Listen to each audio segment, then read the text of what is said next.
USDA currently has Ohio pegged at a statewide corn yield of 191 bushels per acre.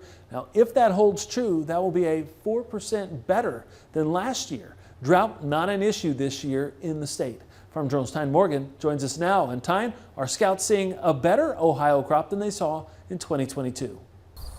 Well, I'd say they definitely are, Clinton. In fact, Ohio may be home to some of the better growing conditions in the Midwest this year.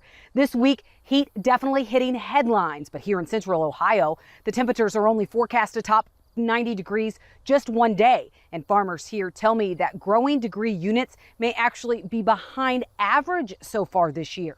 And I'm going to stretch this out. Field by field. Because of the moisture, they're going to end up with a pretty decent corn crop, it looks like, out of this field. Ear by ear. Pretty decent ears, just lack some length. Day one of Pro Farmer Crop Tour produced some surprises. Just a little bit of kernel tip back there. But overall, scouts saw a more consistent crop than they did last year in Ohio. Good solid corn crop, especially for the state.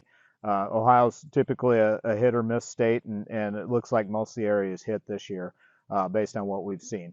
Pro Farmer's Brian Grady says the variability is still popping up in some fields, especially when sampling corn compared to soybeans.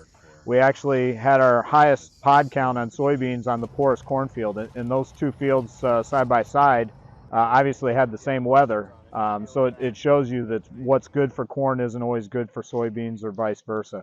Ohio farmer Josh Yoder says it started this spring when they finished planting the earliest they ever had. We had a nice window to get soybeans planted early. May and June were dry, but in July, it finally started to rain. And once it did, the corn and soybean crops in Ohio really started to take off. I think overall, I think it's going to be a better crop than we had last year.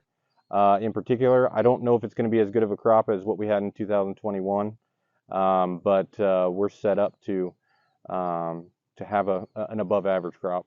Last year, soybean yields ranged anywhere from 40 to 80 bushels per acre in his area. So I think we're going to see more consistency out of bushels this year, which I think will mean higher averages overall. He says the moisture is there for the crop to finish strong, but doubts are still being cast on the impacts of the early season dry weather.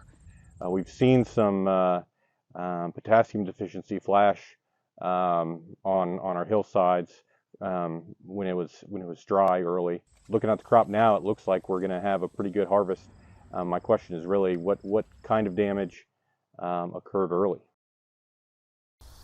Clinton, with the potential for such a good crop here in Ohio, that means farmers are sparing no expense on inputs, including just applying fungicide a couple weeks ago in order to protect their yield. Reporting for Ag Day from the eastern leg of Pro Farmer Crop Tour, I'm Tyne Morgan. All right, thanks, Tyne. And we're working to bring you results of Day 2 during Crop Tour Live. You can watch tonight to see results from Nebraska and Indiana at 8 o'clock Central. For the link to watch online, head over to agweb.com and click on Crop Tour. There, you will also see results from Day 1.